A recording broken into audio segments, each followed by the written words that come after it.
안녕하세요. 부동산 알고 나니 달고나. 오늘 제가 준비한 영상은 등기사항 전부 증명서, 즉 등기부 등본입니다. 현재 우리나라는 거래 당사자보다는 진정한 권리자를 보호하자는 취지여서 공신력이 없는 등기부 등본입니다. 국가가 사실관계를 책임져 주지 않고 있고요. 위조된 서류도 등기소가 책임을 져주지 않아서 많은 사고가 일어나고 있는 상황입니다. 내 자산의 전부인 큰 금액이 움직이는 부동산 거래의 시작은 등기부 등본의 열람인데요.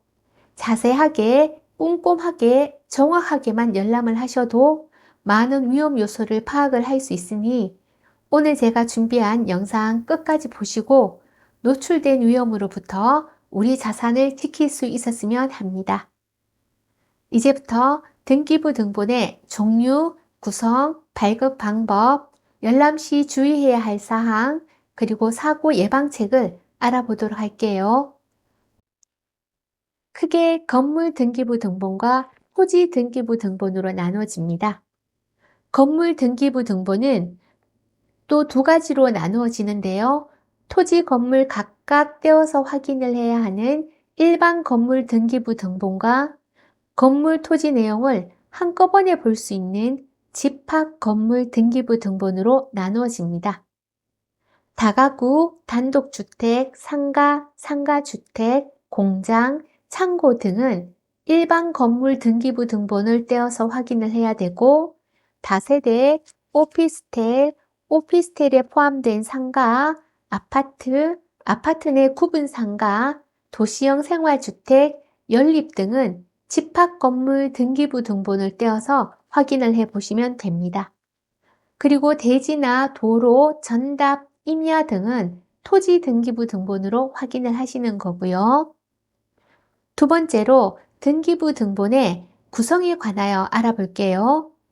표제부, 갑구, 을구로 구성이 되어 있는데요. 집합 건물인 경우는 표제부가 두 개가 있습니다.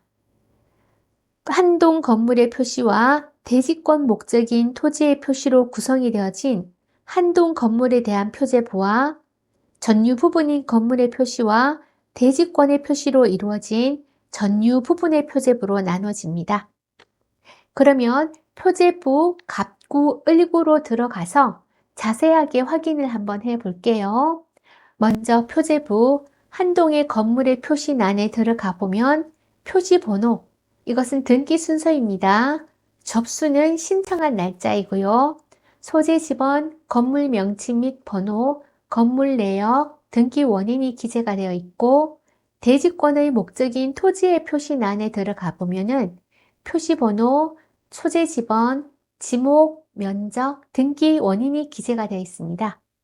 이때 지목은 토지의 쓰임새를 말을 하는데요.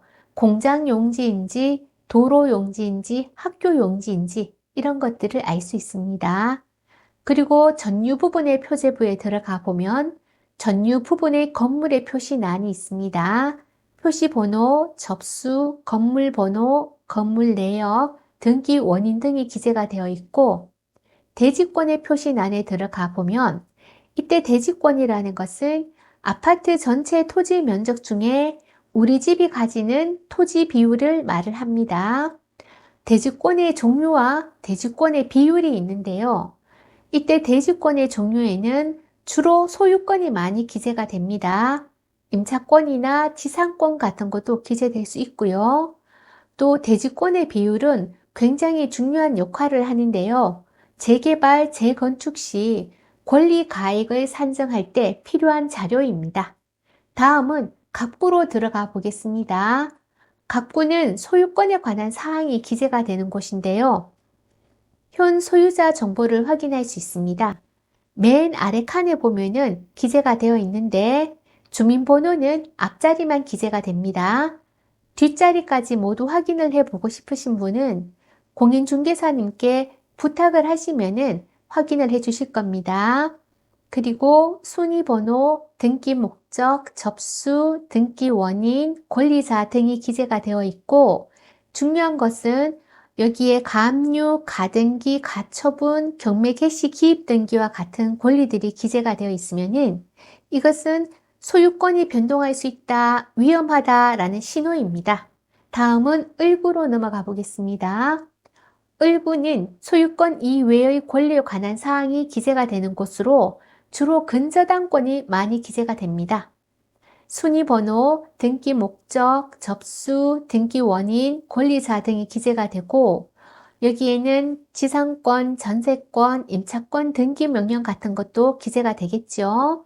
채권 최고액을 빌린 금액이라고 생각하시는 분이 많은데요. 그거 아닙니다. 빌린 금액에서 제1금융권은 120%, 제2금융권은 130%, 사금융권은 150%를 계산을 해서 나오는 금액을 기재한 것입니다. 여기 기재된 금액이 6억 원이라고 가정을 하면은 빌린 금액 곱하기 120%를 하였더니 6억이더라. 계산을 하면 5억 원이 나옵니다. 빌린 돈은 5억 원이 되더라. 그리고 여기에 이하 여백이라는 말은 확인을 하셔야 되는데 내용이 여기서 끝난다라는 말입니다. 이렇게 등기부 등본의 구성을 알아보았습니다. 많은 도움이 되었으면 하네요. 세 번째, 등기부 등본 발급 방법에 관하여 알아보겠습니다. 총 3가지가 있는데요. 먼저 직접 등기소를 방문을 하셔서 발급을 받으시면 됩니다. 한 건당 수수료는 1,200원이고요.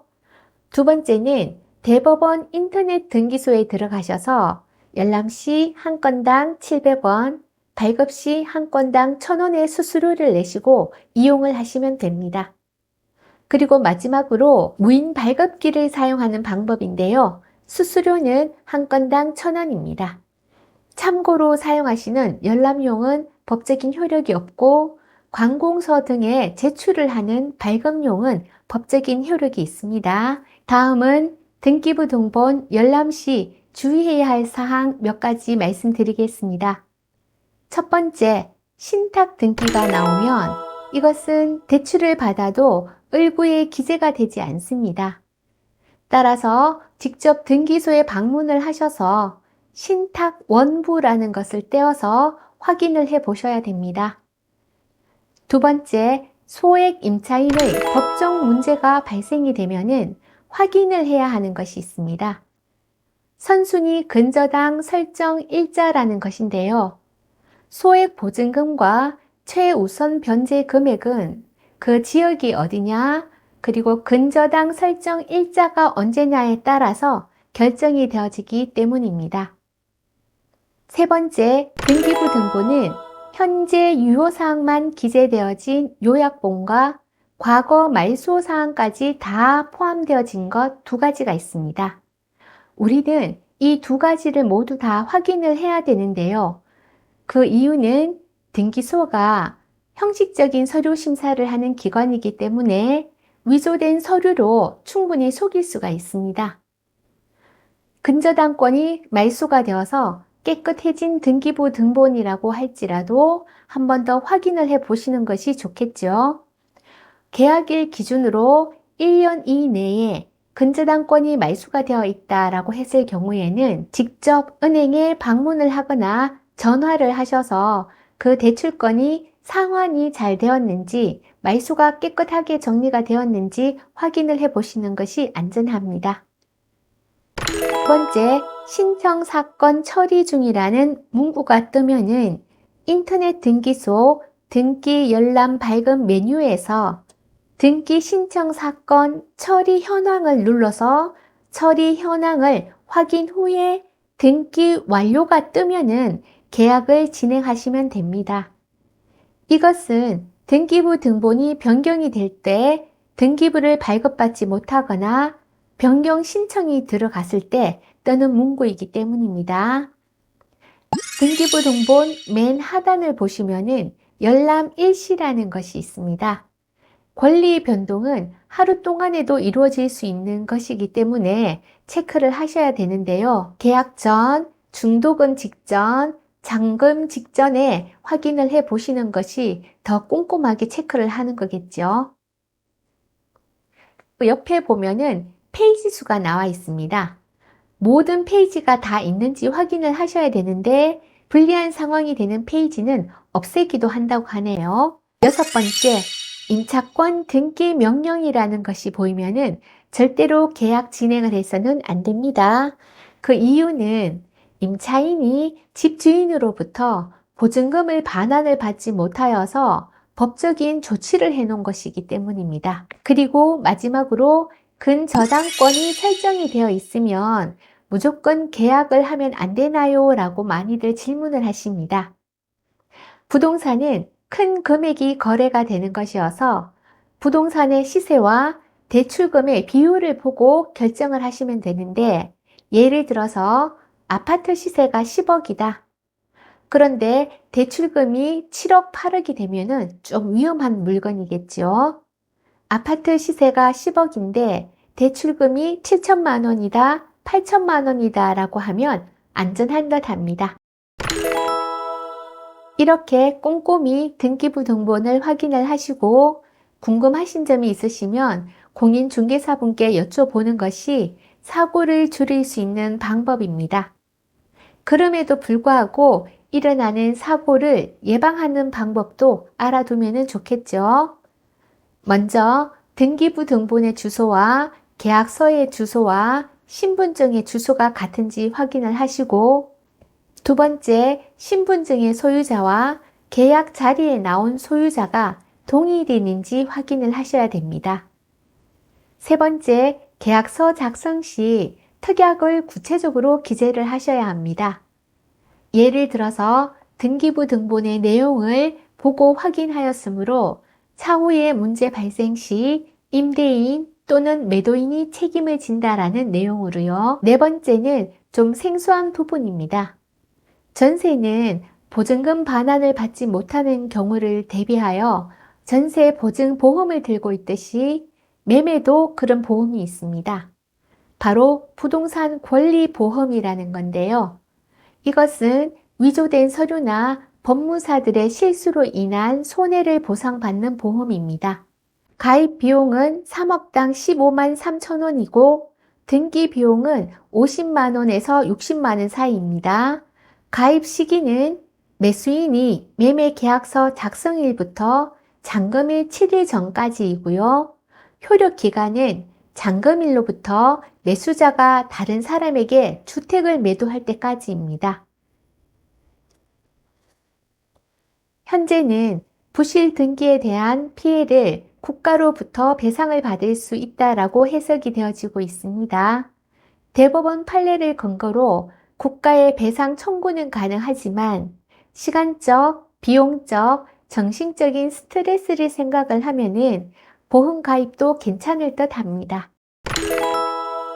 오늘 준비한 영상 마무리하면서 느낀 점이 있는데요.